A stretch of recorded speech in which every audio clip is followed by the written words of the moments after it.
Estamos ya en la lección número 14. Ya casi terminamos, es la penúltima lección. Ay.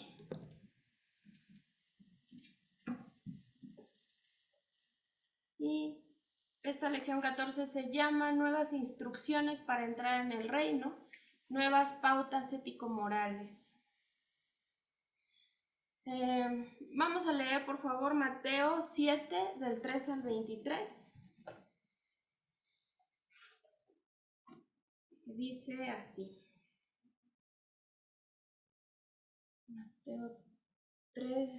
Mateo 7, sí, del 13 al 23. Entrad por la puerta estrecha, porque estrecha es la puerta y espacioso el camino que lleva a la perdición, y muchos son los que entran por ella, porque estrecha es la puerta y angosto el camino que lleva a la vida, y pocos son los que la hallan. Guardaos de los falsos profetas que vienen a vosotros vestidos de ovejas, pero por dentro son lobos rapaces. Por sus frutos los conoceréis. ¿Acaso se recogen uvas de los espinos o higos de los abrojos? Así, todo buen árbol da buenos frutos, pero el árbol malo da frutos malos. No puede el buen árbol dar malos frutos, ni el árbol no puede el buen árbol dar malos frutos, ni el árbol malo dar frutos buenos. Todo árbol que no da buen fruto es cortado y echado en el fuego. Así que por sus frutos los conoceréis. No todo el que me dice, Señor, Señor, entrará en el reino de los cielos, sino el que hace la voluntad de mi Padre que está en los cielos. Muchos me dirán en aquel día, Señor, Señor, ¿no profetizamos en tu nombre, y en tu nombre echamos fuera demonios, y en tu nombre hicimos muchos milagros? Y entonces les declararé, nunca os conocí, apartaos de mí, hacedores de maldad. Esta introducción de nuestra lección es un poquito larga. No es como la lección pasada, que era muy cortita la introducción. Aquí la lección nos dice que el reino mismo es un valor, y así es como el cristiano debe entenderlo. Es uno de nuestros valores como cristianos, el reino. Y dice aquí que es un valor alto en la axiología cristiana. ¿Qué es la axiología? Pues es una rama o una disciplina de la filosofía que estudia los valores de las cosas. Así que por eso yo les pongo en el estudio de los valores morales del reino, el reino en sí mismo es un valor. Y es así como debemos entenderlo. El reino es una de las pautas ético-morales. ¿Por qué? Por todo lo que ya hemos visto que implica pertenecer al reino, por todas las normas y valores que ya se nos han descrito al principio con las bienaventuranzas, y debemos considerarlo al reino mismo como parte de estas bienaventuranzas o de estos valores ético-morales. Vivir en el reino, dentro del reino, implica que vivamos con esta ética cristiana que el Señor Jesús nos viene enseñando a lo largo de todo el Sermón del Monte. Ya se está enfilando al final y nos está repitiendo la manera práctica de ser bienaventurados, la manera práctica de relacionarnos con el mundo. Y es así como nos va a enseñar lo que es la practicidad en términos bíblicos realmente. No como la practicidad que hoy en día se quiere, sino con la misma teoría. Había alguien que decía que una práctica sin una buena teoría no era una buena práctica.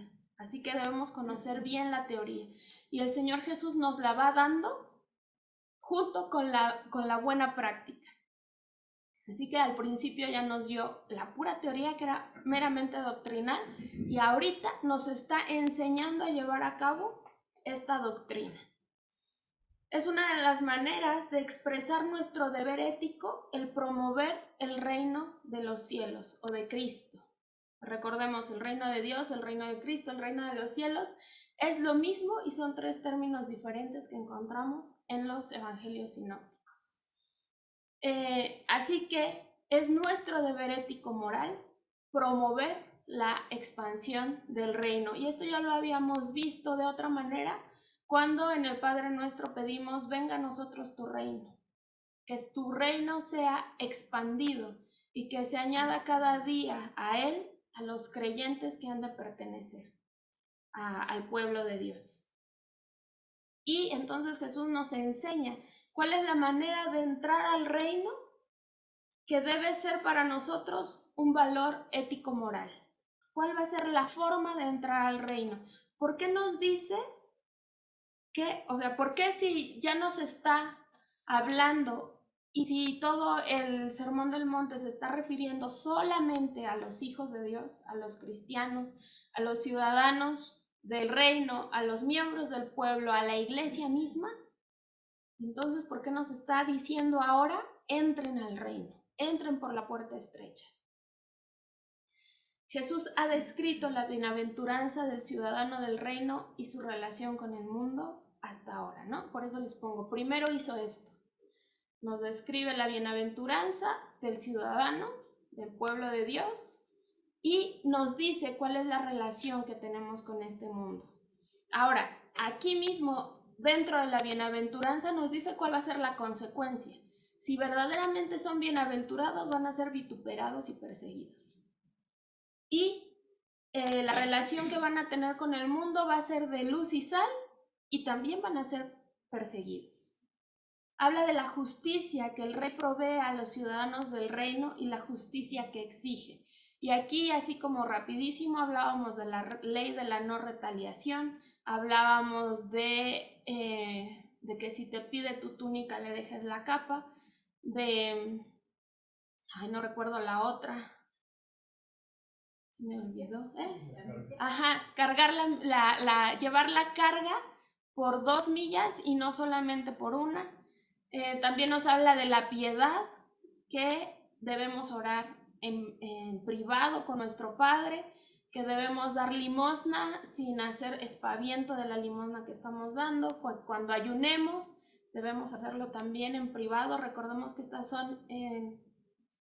son partes de nuestra piedad y que el Señor las engloba en estas 3 formas de la vida, cómo se comporta el cristiano. Y por último, o en la tercera parte, nos exhorta a que todos los que han escuchado su mensaje entren en el reino. Entrar en el reino entonces es acogerlo como nuestro supremo valor. Lo más valioso que tenemos es el reino de los cielos, el reino de Cristo. Y así debemos tomarlo los verdaderos creyentes. Y solamente los verdaderos creyentes vamos a entenderlo de esta manera.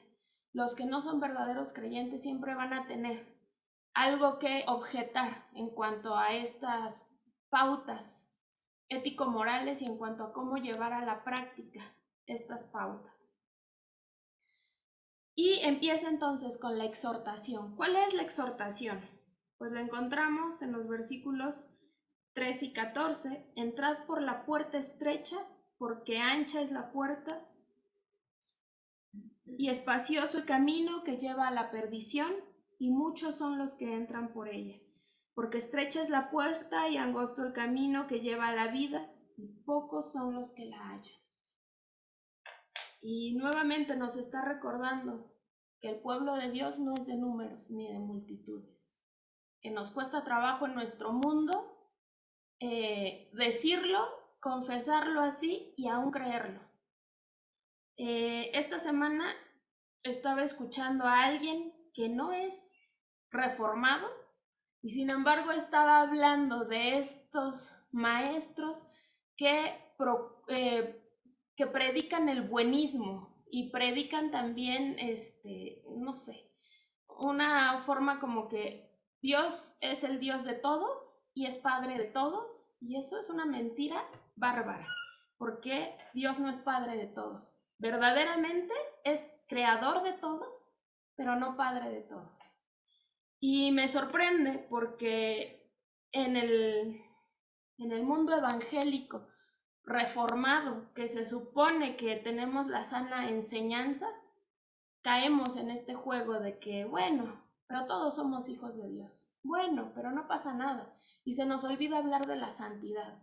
y se nos olvida hablar de una vida piadosa y se nos olvida hablar de la profundidad y la gravedad del pecado.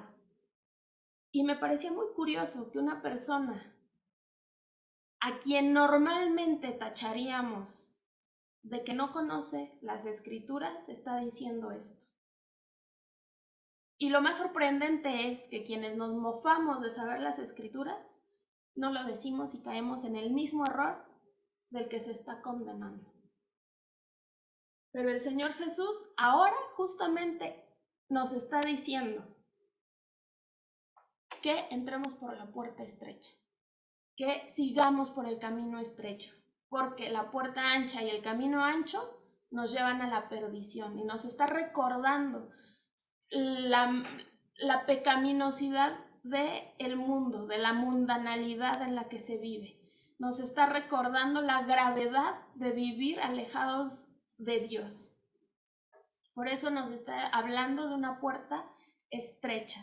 El mandato de Jesús de entrar en el reino, aquí es que el maestro Gerald nos va a dar una introducción y nos va a decir, justamente hoy en la semana estábamos hablando con mi hermano de estos verbos en inglés que se expresan en presente, pero nos los están dando en pasado. Y él me decía, pero qué cosa más ridícula. Bueno, resulta que el griego tiene una cosa muy parecida. Dice que cada idioma tiene sus propios logros expresivos y que en cada idioma hay ciertos giros que expresan matices y que son difíciles de captar en otro idioma. Y esto cualquiera que de los que sabemos otro idioma nos damos cuenta que hay cosas que son muy difíciles de traducir cuando en el idioma que no es el español es muy fácil decirlo, pero en español es muy complicado traducirlo. Y esto sucede con todos los idiomas. Pero estamos en el idioma bíblico, que es el griego. Y el maestro nos dice que el griego bíblico también tiene su propia expresividad y que una de las características del griego es que también se aplica el tiempo gramatical de los verbos a la forma imperativa. En este caso, se va a dar en pasado la orden. Y uno dice, bueno, pero ¿cómo? Bueno, pues ahí está la complejidad del griego. Y que esta idea de expresar la orden en pasado, pues llevaría párrafos y párrafos de explicarlo en el español. Y sin embargo, es muy fácil entender este tiempo del que nos está hablando. Se llama aoristo. Este verbo es un pasado y se parece a nuestro pretérito en español. La forma fácil, sin entrar en muchos detalles y mucho rollo, es que este tiempo aoristo se refiere a una acción que se termina en el momento de ejecutarla. Por ejemplo, yo acabo de decir acción, ya podríamos aplicar ahí el verbo aoristo, porque en el momento de terminarla se acabó. Y eso es lo que el Señor Jesús nos está diciendo.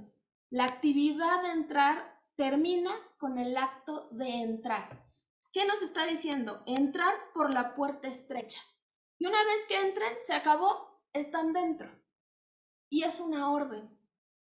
Aquí a lo mejor no lo podemos percibir, pero es una orden la que nos está dando el Señor Jesús. ¿A quiénes? A sus hijos. Solamente los regenerados pueden acatar la orden. Y dice que la exhortación no es la de estar entrando continuamente, sino la de entrar y estar dentro y permanecer dentro de la puerta. Y si se permanece dentro de la puerta, ¿dónde nos encontramos? En el camino estrecho. La actividad de entrar termina con el acto de entrar. Es una cosa muy curiosa que nos diga que es una orden. Y también nos está dando la orden de permanecer en el camino estrecho, de permanecer en el camino de santidad, de permanecer en una vida de piedad. A eso es a lo que se está refiriendo. Esto está estrechamente relacionado con el hecho de que en el texto la puerta está antes del camino. No es que vamos a peregrinar un largo tiempo para poder entrar por la puerta. No, nos está diciendo, el principio del camino es entrar por la puerta. Y si esto lo trasladamos a otros episodios del Evangelio, nos vamos a dar cuenta que Jesús mismo en el Evangelio de Juan nos dice: yo soy la puerta, yo soy el camino, la verdad y la vida. Permanezcan en mí. Y es muy profundo si lo vemos a la luz del Evangelio de Juan. La puerta estrecha, el camino estrecho es Cristo. Y este camino, esta puerta estrecha que nos lleva al camino estrecho, es la vida y la entrada al Padre. Y es permanecer en Cristo, igual que nos lo dice Efesios, porque nosotros estamos en Él todo el tiempo. ¿Para qué? Para la gloria de Dios. Y a esto nos está llamando el Señor con este imperativo, con esta orden: entren al reino. Ok, sigo. Pensaríamos que el camino conduce a la puerta, pero aquí encontramos lo contrario. La puerta abre el camino. Entrar en la puerta es entrar en el camino. Y aquí también se me viene a la mente Hechos. ¿Se acuerdan cómo llamaban a los primeros cristianos? ¿O cómo se llamaban a sí mismos? Los del camino estrecho, los que ya habían entrado por la puerta angosta que es Cristo. Solamente entrando por la puerta y estando en el camino podemos encontrar la vida. El reino es vida. La otra puerta abre el camino que conduce a la muerte. La puerta ancha es la que conduce al camino ancho, que es un camino de perdición y de muerte. Un camino de mundanalidad. Entonces, esto se dice muy fácil, pero de repente nos cuesta un poquito de trabajo entenderlo y necesitamos ampliar un poquito esto. Lo primero que tenemos que dejar fuera al entrar en el camino es la mundanalidad. El que va a entrar al camino angosto, por la puerta angosta, tiene que estar consciente que al entrar tiene que dejar de lado su vida mundana y que no puede entrar con todo su bagaje pecaminoso y mundanal a través de esta puerta, sino que tiene que dejarlo atrás. Y hay que comenzar dándose cuenta de que al hacerse cristiano se convierte uno en algo excepcional y poco frecuente. Rompe con el mundo. El cristiano, antes de entrar por la puerta, necesita romper con el mundo, con la multitud y con la inmensa mayoría de la gente. Y esto empieza a confrontarnos inmediatamente. Si se han dado cuenta, todo el sermón del monte es durísimo y es fuertísimo que nos confronte y que nos vaya enseñando y nos vaya corrigiendo nuestras deficiencias. Pero para todos los hijos de Dios esto es sano. La disciplina y la corrección, si nos cae, si nos llega, es porque verdaderamente somos hijos de Dios. Y entonces, pues no nos toca de otra que aguantar las llamadas de atención.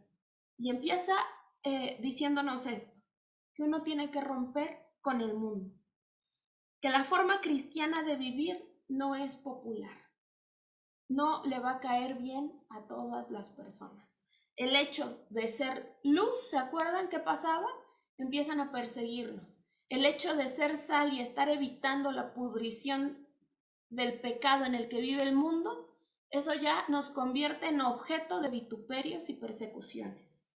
Nada es más difícil en esta vida que darse cuenta de que somos personas individuales. Que este mundo está lleno de tradiciones, de hábitos, de costumbres con los que solemos conformarnos. Y esto es lo fácil. Y se puede decir con verdad que la mayoría de nosotros no hay nada que odiemos más que el hecho de ser diferentes. No nos gusta ser diferentes, nos gusta mimetizarnos con el medio y, como decimos vulgarmente, ir con la borregada y no distinguirnos. Sin embargo, el Señor Jesús nos está pidiendo totalmente lo contrario. Nos está pidiendo que nos distingamos de la multitud y que en vez de ir con el rumbo de la multitud o con la corriente de las aguas, nosotros vayamos al contrario, a contracorriente. En la mayoría de los casos, nos gusta ser como los demás. Y cuando el hombre se hace cristiano, comienza a verse como algo separado en este mundo y empieza a darse cuenta de lo que implica la santidad. Empieza a darse cuenta de lo que implicó el sacrificio de Cristo en la cruz por sus pecados, por su miseria, que por uno o por causa de uno, independientemente de cualquiera otro de los miembros del pueblo de Dios, pero que yo también fui causa de que el Señor Jesús fuera a la cruz. Y cuando empezamos a darnos esto y de que esto nos diferencia, empezamos a darnos cuenta del alto precio de nuestra santidad. Y aquí hay otra cosa importante al entrar por la puerta estrecha. Es que es una cosa dejar a la multitud, pero otra muy diferente es dejar el camino de la multitud. Lo voy a decir de otra manera. Hay personas que se han apartado del grupo al cual pertenecían y sin embargo uno encuentra que sigue en esta persona el grupo al cual pertenecía. Lo vamos a decir de otra manera, como cuando el pueblo de Israel salió de Egipto. El Señor los saca al desierto, los aparta y ya están en un concepto de santificación, de santidad. Son el pueblo escogido por Dios para llevar al mundo las buenas nuevas de salvación, aunque ellos todavía no lograban entenderlo a cabalidad. Pero, ¿qué estaba pasando con ese pueblo que perece en el desierto? Pues que Egipto seguía dentro de ellos. Apartados de Egipto ya estaban, pero Egipto no salió de ellos. Y el Señor no les permite entrar a la tierra prometida por causa de esto. Y es lo mismo que le pasa al cristiano. Puede apartarse del mundo, puede apartarse de entrar por la puerta ancha y del camino ancho, pero la mundanalidad a la que estaba acostumbrado sigue estando dentro de él. Y el Señor Jesús nos llama a que esto no debe ser así. Nos dice que antes de entrar al reino debemos estar conscientes de dejar todo ese bagaje cultural que traemos detrás y que entonces empecemos a reaprender la cultura del reino. Y esto es bien complicado, porque si bien tampoco nos exige que dejemos nuestra identidad, porque Él nos ha puesto en naciones diferentes del mundo por algo, también nos está diciendo que esas tradiciones que tiene nuestro país o nuestro pueblo o nuestra familia, si son mundanas, entonces las dejemos atrás. Y es ahí donde empieza la contradicción en la que vive el cristiano constantemente en este camino de santificación. El cristiano normalmente no obedece los mandatos del Señor instintivamente. El cristiano, ya cuando está consciente de lo que es, tiene que esforzarse porque ya está capacitado para eso. Y justamente en esto consiste la santificación en el sentido del proceso. El cristiano ya está capacitado para esforzarse en dejar la mundanalidad que habita en él y ahora ir aprendiendo los valores del reino y viviendo conforme a él. Y luego hay otra cosa interesante, que uno tiene que entender que el camino de la vida cristiana siempre va a ser difícil. No es una vida fácil. Significa vivir como Cristo mismo y esto es bien complicado, esto es bien difícil. Vivir como Cristo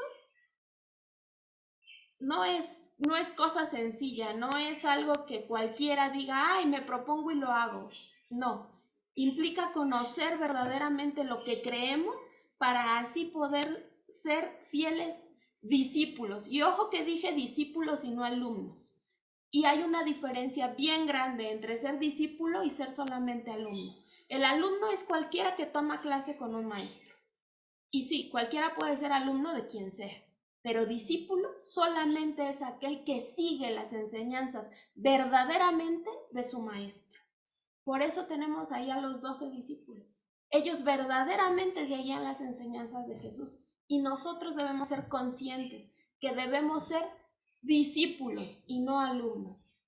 El cristiano no puede ser alumno de Cristo, tiene que ser verdadero discípulo y seguir sus enseñanzas. En ese mismo sentido somos discípulos de muchos otros. Por ejemplo, los reformados somos discípulos de Juan Calvino. Allá vemos quienes somos verdaderos discípulos de Gerald Nanjais, por ejemplo, y discípulos de algunos otros muchos grandes que han pasado por la historia. ¿Por qué? Porque seguimos su enseñanza, basados ellos en la revelación, en una enseñanza o en una teología desarrollada por ellos. En este caso, el Señor Jesús nos está dejando las pautas para ser sus verdaderos discípulos. Y estas pautas las vamos a encontrar después a lo largo de todo el Nuevo Testamento, a lo largo de lo que todos los demás escritores del Nuevo Testamento nos dejaron plasmados en la Biblia. Obviamente por obra inspirada del Espíritu Santo. Y en este sentido es que también podemos decir, somos discípulos de Pablo. Y también por eso Pablo nos podía decir, hagan lo que yo hago. Imítenme a mí. ¿Por qué? Porque yo imité a Cristo. Y aquí encontramos la dificultad. Y si realmente nos vamos a seguir a los discípulos, encontramos cómo murieron cada uno de ellos. Martirizados, excepto Juan, el discípulo amado. Y sin embargo, ¿cuánto debió haber sufrido el apóstol Juan al ver a todos sus hermanos martirizados por causa del Evangelio? Y esto es lo que nos toca a nosotros. Por eso el camino y la puerta son angostas. Y porque este camino lo seguimos en soledad, en individualidad. Aunque estemos rodeados del pueblo de Dios, cada quien tiene su lucha, cada quien tiene que seguir el camino. Es casi como un camino de a uno, aunque vayamos uno detrás del otro, vamos solitos librando muchas de nuestras batallas. Esto para nada contradice el hecho de que la iglesia se sostiene por ser el grupo y entre ellos, pero el vivir la vida cristiana es de individualidad.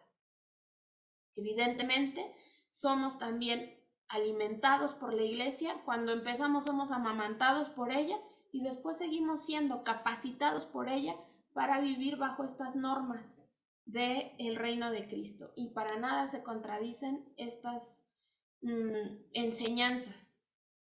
Entonces tenemos que estar conscientes de que esta puerta es estrecha y angosta y que siempre conlleva sufrimientos.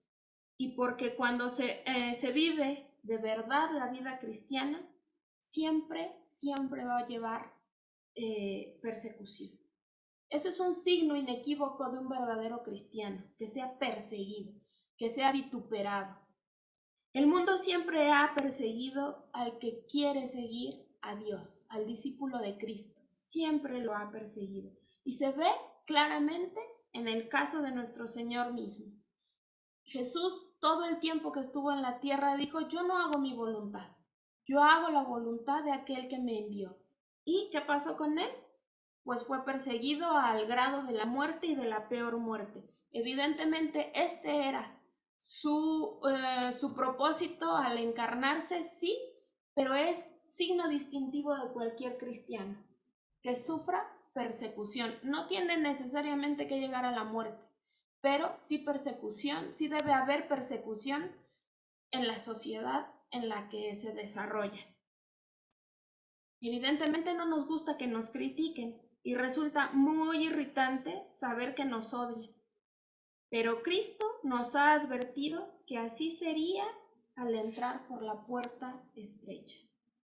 La vida cristiana es siempre angosta y habrá enemigos y adversarios que nos ataquen hasta el último momento y minuto de nuestra vida.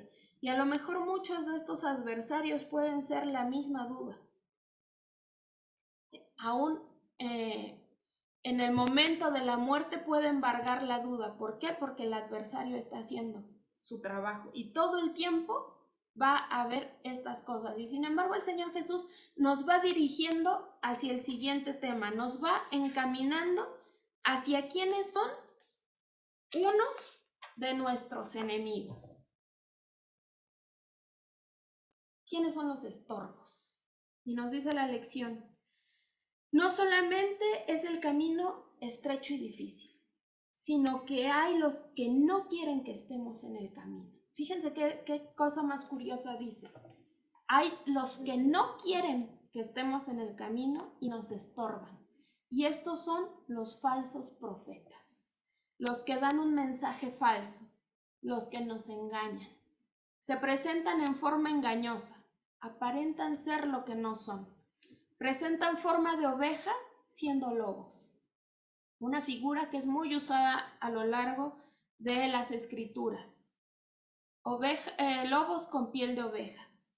Los falsos profetas, falsos maestros, falsos apóstoles y falsos testigos son un constante peligro en la iglesia neotestamentaria desde el tiempo de Cristo, pero continúan hasta el día de hoy. No puede haber duda. Este camino estrecho se refiere aquí a la doctrina, a la enseñanza de Jesús. Y aquí me voy a detener un poquito en cuanto a estos estorbos, a estos falsos profetas, falsos maestros, falsos apóstoles y falsos testigos.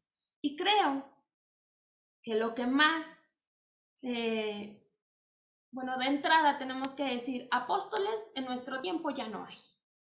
Eso tiene que quedar bien claro. Apóstoles fueron 12 más el apóstol Pablo, que fue el último de los apóstoles, y parémosle de contar. Así que cualquiera que hoy día se diga apóstol está mintiendo.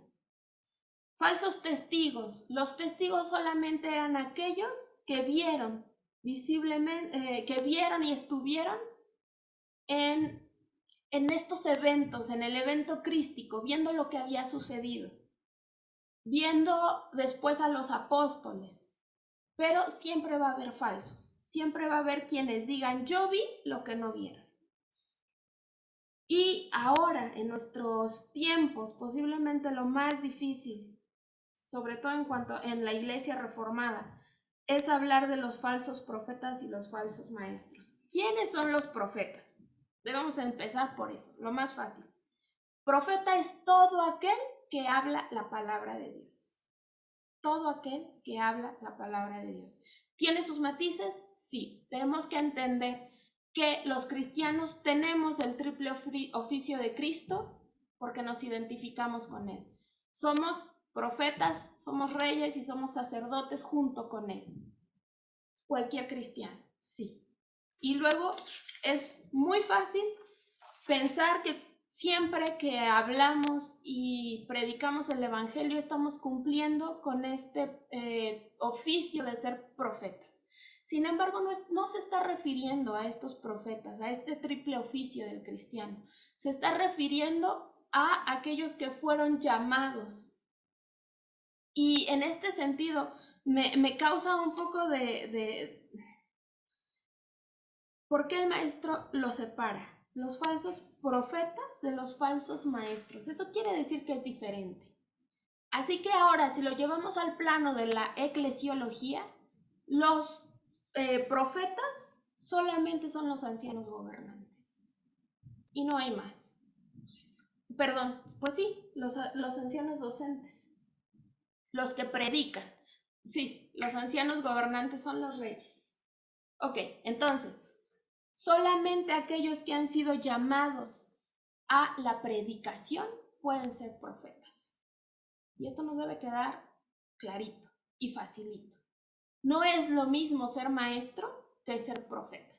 Y sin embargo, si nos vamos a la definición estricta de lo que es un profeta, pues cualquiera que habla la palabra de Dios es un profeta, pero debemos distinguir la situación en la que se nos está hablando. Y aquí nos está hablando específicamente de falsos profetas, de falsos predicadores, de predicadores que no hablan la verdad. No se nos está hablando de cualquiera que puede ser maestro. Ahora, cuando digo cualquiera, es uno que no ha sido llamado a ser anciano docente en la iglesia. ¿Sí? Es diferente. Podemos haber maestras y maestros, aunque esta definición también me molesta un poco porque no podemos distinguir. El hecho de decir maestros, hablamos en femenino y masculino. Entonces, nos está hablando de que nos guardemos de estos. de los falsos profetas que vienen a nosotros con vestidos de oveja, pero que por dentro son lobos rapaces. ¿Quién es el falso profeta? Es alguien que viene a nosotros y al principio tiene un aspecto de ser todo lo que se podría desear.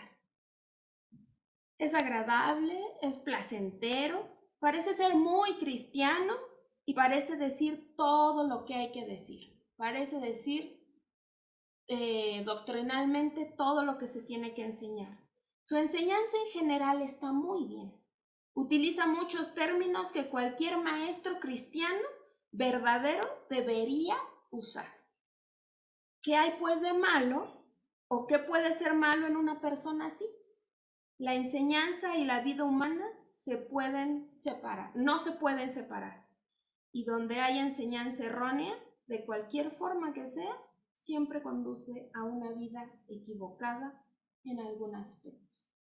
Y es ahí donde podemos empezar a distinguir al lobo con piel de oveja. Ahora, el maestro Gerald nos dice que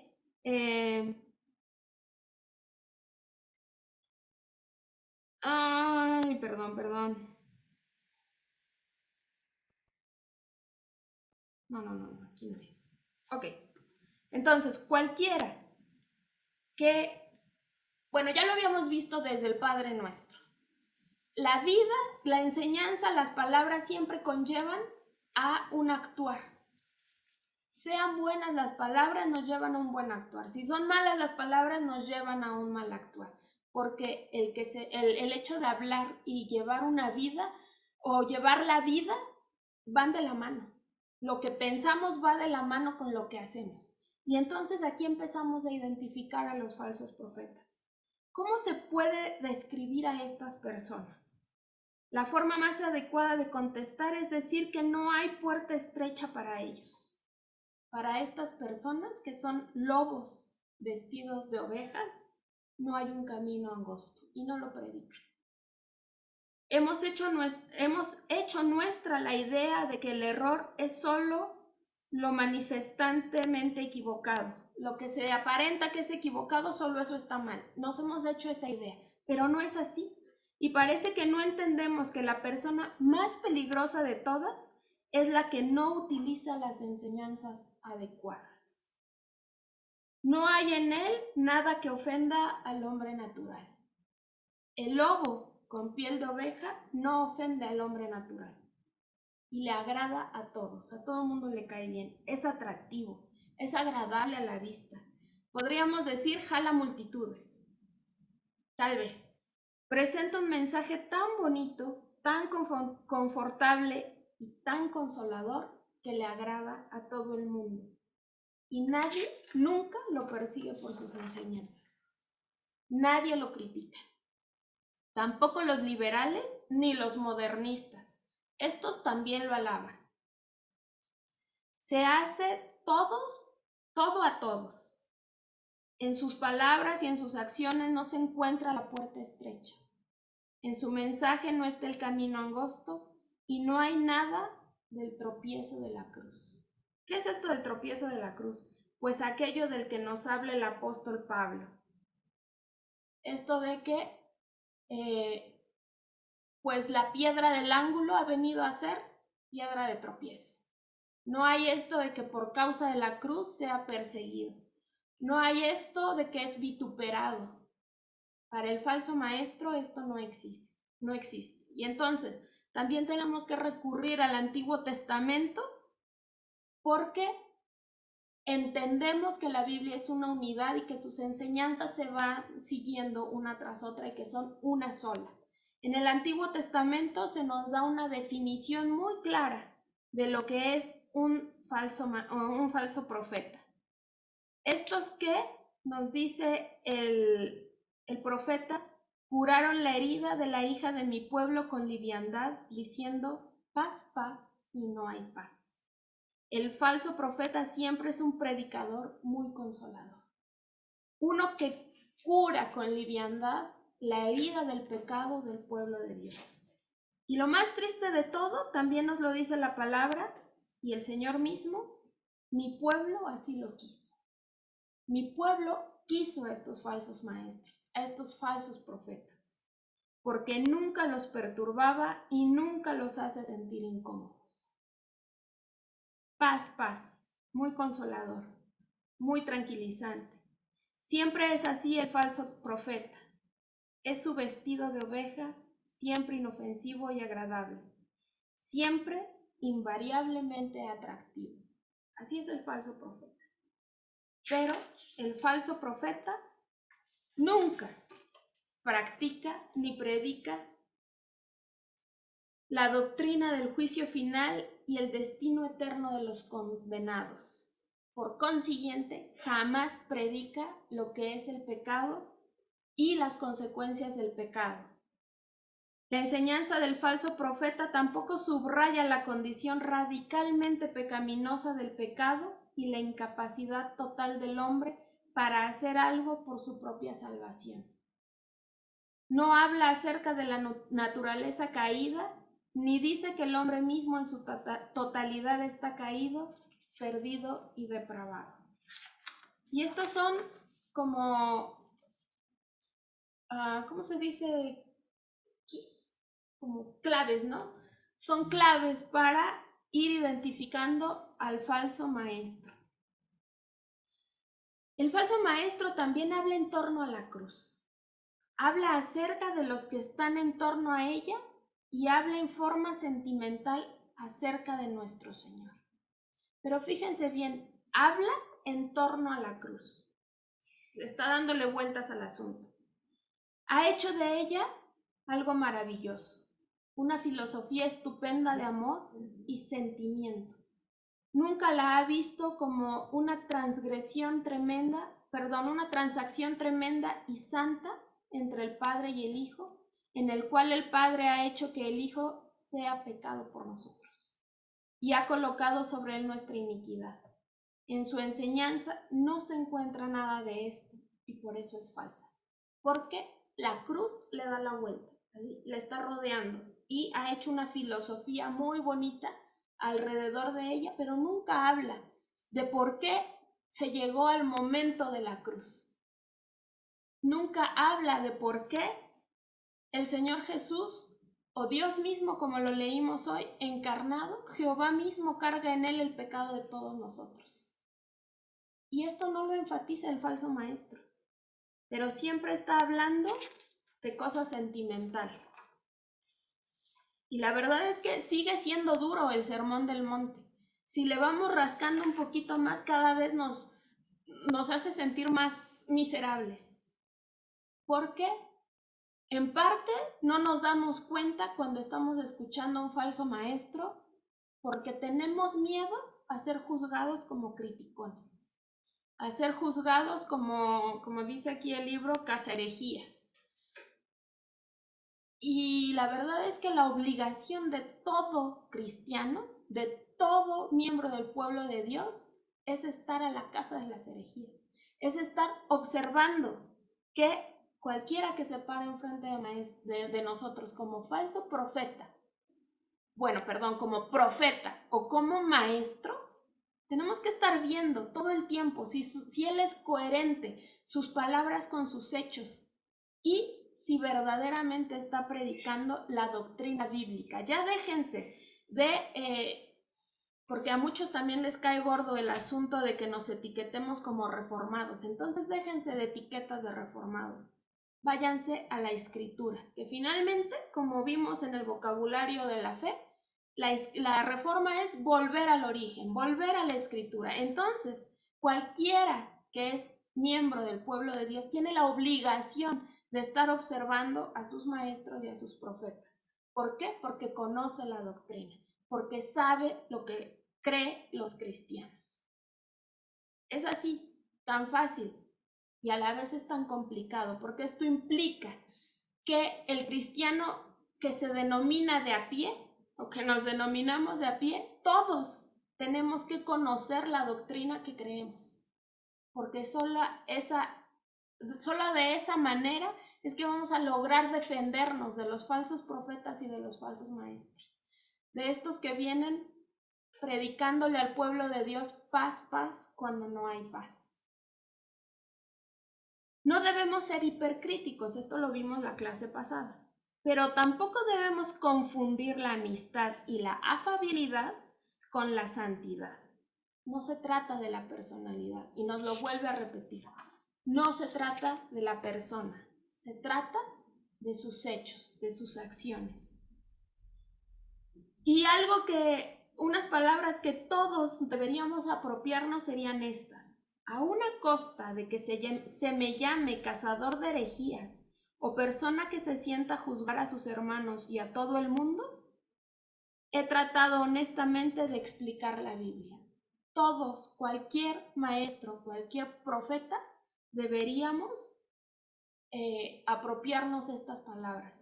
Y en nuestro papel de cristianos de a pie, todos debemos apropiarnos de estas palabras.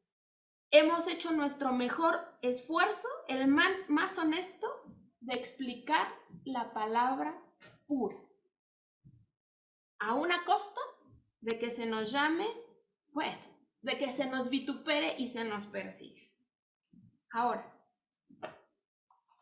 después de todo esto, creo que nos debe quedar mucho más claro que, esto que nos dice la lección, este camino estrecho se refiere aquí a la doctrina, a la enseñanza de Jesús.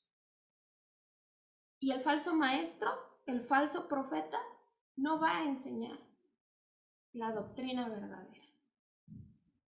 Es interesante notar que el imperativo aquí es guardaos, y que no es un auristo, sino que está en presente.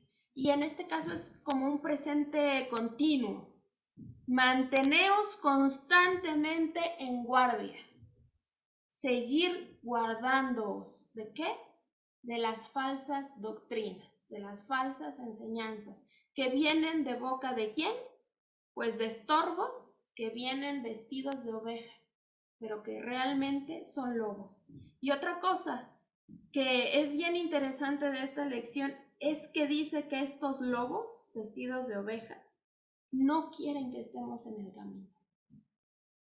Entonces lo están haciendo deliberadamente. Podríamos aplicarles todas las agravantes de la ley, con alevosía, con ventaja y con dolo. Y aún así la iglesia de repente está atarantada y yo no sé pensando qué, y lo sigue recibiendo. Pero nos lo están diciendo bien clarito. Ellos no quieren que estemos en el camino estrecho. Y yo creo que esta es una sacudida bien fuerte para todos. Porque debemos estar conscientes que todo falso maestro, que todo falso profeta, que todo falso apóstol, que todo falso testigo, conscientemente está para hacer de tropiezo al pueblo ignorante de Dios, porque no es que yo lo diga, lo dice Oseas bien fácil, ¿no? Que mi pueblo se perdió porque le faltó conocimiento. ¿Pero por qué? Porque ellos así lo quisieron, porque también deliberadamente quieren ser perezosos en el estudio. Y este pueblo se pierde porque le faltó conocimiento, porque no había profetas, no, porque no querían estudiar. Porque siempre que se levantaba un profeta como Jeremías, ¿qué hacían? Lo metían a la cisterna, o lo querían matar, o lo azotaban. Siempre que se levantaba un profeta como Isaías, ¿qué hacían? Lo perseguían. Siempre que se levantó un profeta como Elías, pues tenía que correr a esconderse. ¿Por qué? Porque la reina estaba detrás de él. ¿Le faltaba al pueblo conocimiento? ¿O profeta que le profetizara y le hablara la palabra de Dios correctamente? No, no le faltaba. Pero el pueblo, obstinado en su pecado, no quería escucharlos. ¿Y qué sí quería escuchar? A los que les decían paz, paz, y realmente no había paz. Y realmente la palabra del Señor era para destrucción. Porque realmente todo lo que habló Isaías, Jeremías, Daniel, hablaba del pecado. Y lo que hablan los apóstoles también nos está enfatizando nuestro pecado. Y nos está hablando de la importancia de de que el pueblo de Dios sea realmente consciente de su pecaminosidad y que se arrepiente y que se esfuerce porque ya está capacitado para vivir una vida de piedad. Seguimos. Manteneos constantemente en guardia. Esta es otra orden. El criterio aplicable. Jesús amplía esta enseñanza en otros lugares. La parábola del trigo y la cizaña, por ejemplo. La verdad es que los falsos profetas parecen ser los verdaderos. Los lobos vestidos de ovejas, o los lobos, que parecen ovejas. No podemos distinguirlos con solamente mirarlos. Tenemos que esperar y mantener la vigilancia. Por eso es la orden de manteneos en guardia.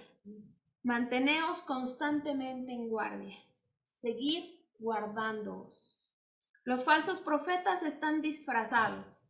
No los reconoceremos por lo que son, a menos que los vigilemos y que tengamos algunas normas que aplicar a su juicio. ¿Cuáles son las normas que les vamos a aplicar? La norma es su fruto. Y aquí tenemos otro término griego que es carpón, y que carpón no se refiere al hecho de la fruta como manzana, plátano, pera, no, sino se refiere al producto natural de las plantas como a la avena, al trigo, al maíz, y que evidentemente también se puede referir a los frutos. La cosa aquí es que no nos vayamos con la idea de que fruto es la fruta que comemos, sino a que cualquier planta produce algo y su fruto natural, lo que tiene que producir. El fruto aquí, obviamente, es la expresión de la vida, de la doctrina que se lleva dentro. Volvemos a que la doctrina que se lleva dentro, que se supone que se está predicando, entonces se tiene que manifestar, sí o sí, en la vida del maestro. Es la expresión de la vida, de la doctrina que se lleva dentro.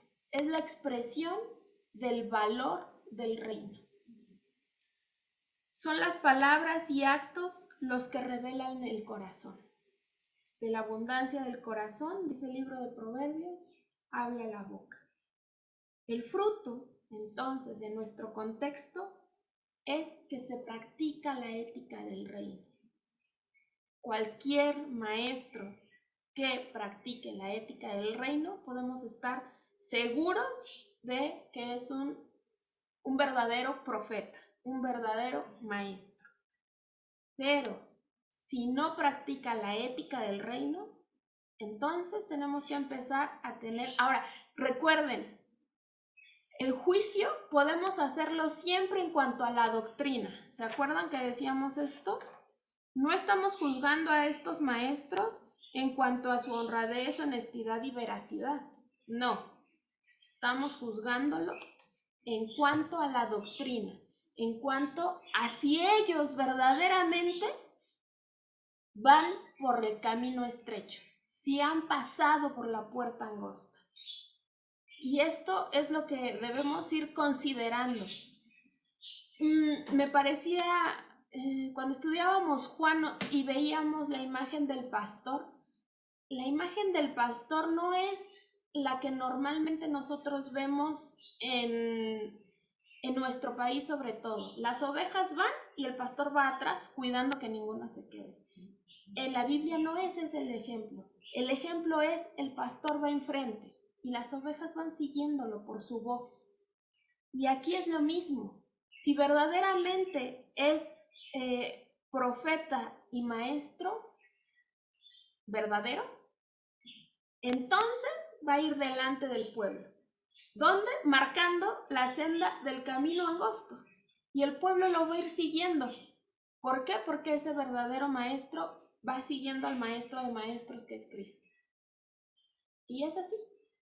Y todos vamos como en filita. El rebaño va detrás de ellos. Y esa es la pauta. Que este maestro verdadero va a seguir la ética del reino. ¿Cuál es la ética del reino? Pues es la aplicación de las normas y pautas que hemos estado estudiando en el Sermón del Monte. Las nuevas pautas ético-morales las tenemos que aplicar desde ahora a los maestros de hoy para ver si son falsos o verdaderos maestros. Esto tiene que ver con todo lo anterior en el sermón, tanto con el nuevo sistema de valores como con la nueva justicia. Si no encontramos este fruto, los maestros examinados son lobos y no ovejas. Ojo, que aún a costa de que nos llamen cazadores de herejías y criticones. No importa. Esta es una orden que el Señor le da a su pueblo. Y después vemos que tenemos un subtítulo de más que palabras. ¿Cuáles son estas más que palabras? No todo el que me dice Señor, Señor, entrará en el reino de los cielos, sino el que hace la voluntad de mi Padre que está en los cielos. ¿Y a qué se refiere esto? En esta parte encontramos una enseñanza que hará eco a través del Nuevo Testamento como todas las otras. ¿Por qué? Porque los demás que van a escribir, inspirados orgánicamente por el Espíritu Santo, nos van a desarrollar esta doctrina que el Señor Jesús ha dejado. Y esta enseñanza la encontramos sobre todo en el libro de Santiago. Aquí vemos la distinción entre los oidores solamente y los que son oidores y hacedores. En la siguiente lección exploraremos más este tema. Sin embargo, aquí nos vamos a abocar a que el pasaje está acentuando a los habladores, a los que son cristianos de dientes para afuera. Siendo lobos por dentro, verdaderamente su palabra es engañosa y no dicen la verdad. Fíjense, ahora ya nos englobó a todos en este concepto de profetas, porque en cierto sentido todos somos profetas. Los habladores, los que dicen Señor, Señor, los que tienen una piedad aparente, pero ya vimos cuál es la norma. Si verdaderamente, aun cuando nadie los ve, se están comportando con las normas y la ética del reino. Y esto, aun cuando nadie los ve, se nota en su vida, se nota en la vida de cualquier cristiano. Si verdaderamente somos hijos de Dios, se va a notar. Y no debemos tener miedo, porque de repente podríamos sentir algo de temor. Bueno, y podríamos estar como los discípulos. ¿Seré yo, Señor, el que te va a entregar? Y podríamos preguntar, ¿verdaderamente soy cristiano? Bueno, ya vimos todo lo que sucede a un verdadero cristiano. Si se comporta como debe ser, entonces, sin duda, va a ser vituperado y perseguido. Y esa debe ser una de nuestro consuelo sin dormirnos en nuestros laureles. Si estoy siendo vituperado y perseguido, voy por el buen camino.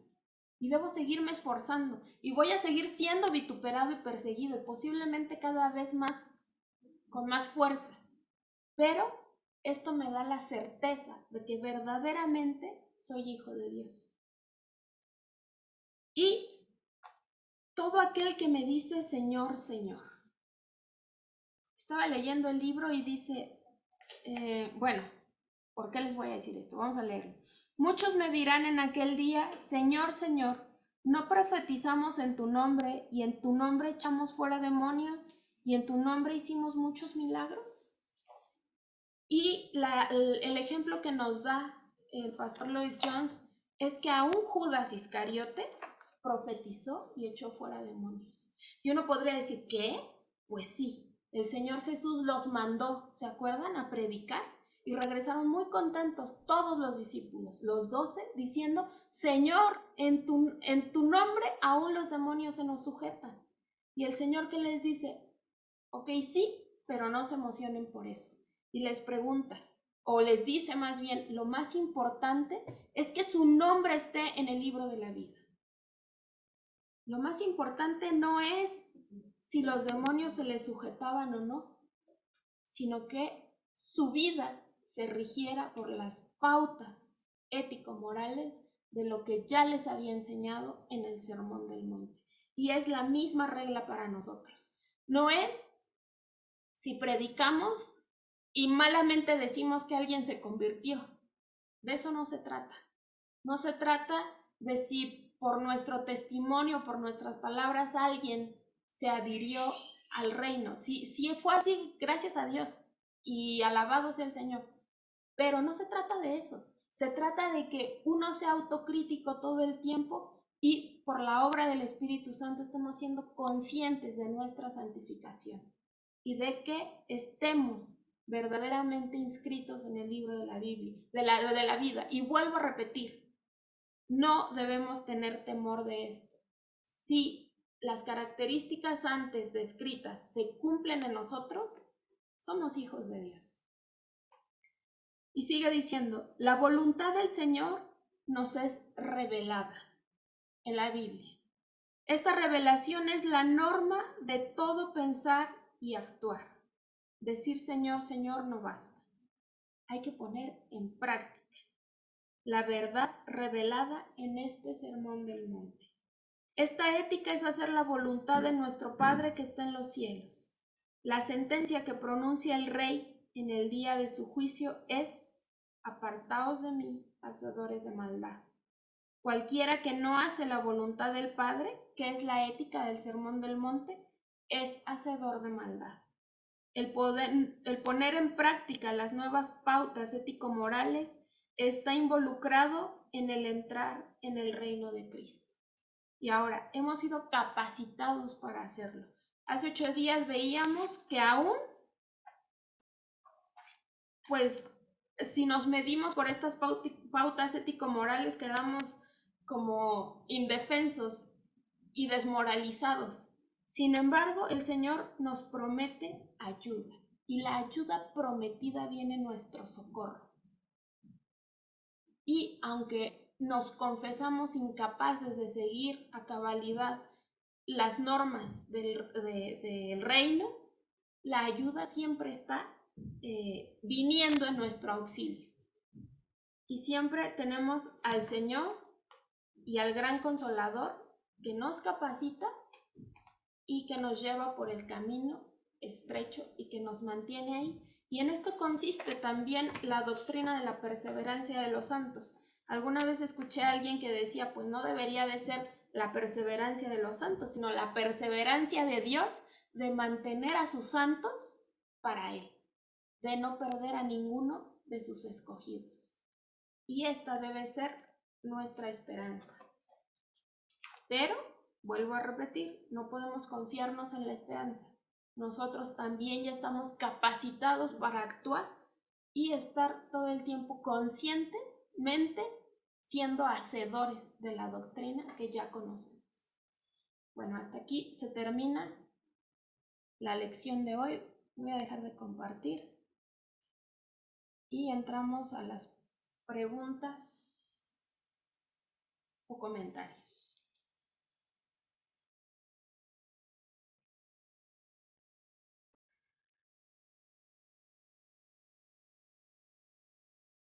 Sí, Yasmin. ¿Todo bien?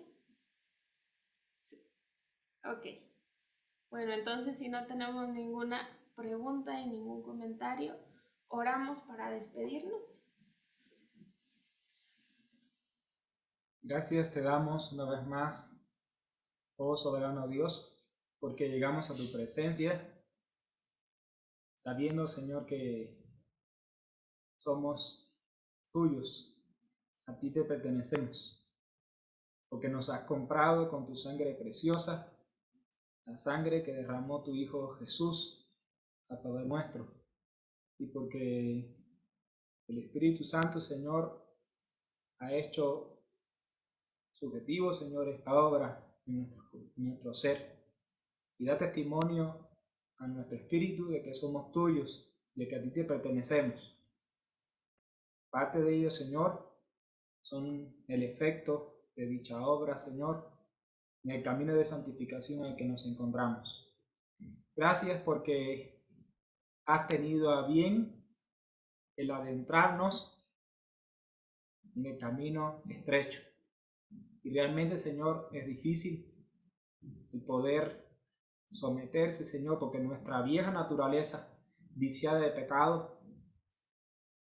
rebrota, Señor, pero sabemos que tu Espíritu, en la nueva vida que tenemos en Cristo Jesús, nos ha capacitado para seguir santificándonos. Y en eso estamos, Padre, porque el querer, Señor, estudiar tu palabra es querer santificarnos, es querer moldear nuestra vida a la imagen de la estatura del varón perfecto. Te damos gracias porque es nuestro consuelo el saber que nos socorres. Es nuestro consuelo el saber, Señor, que en medio de la angustia, en medio donde reconocemos nuestra incapacidad, nos das la fortaleza y echamos a manos todos los medios que nos dejas para crecer en el camino que nos das. Te pedimos todo esto, Señor, en el nombre precioso de tu Hijo Jesús. Amén. Amén. Nos vemos la próxima semana. Bye. Bye.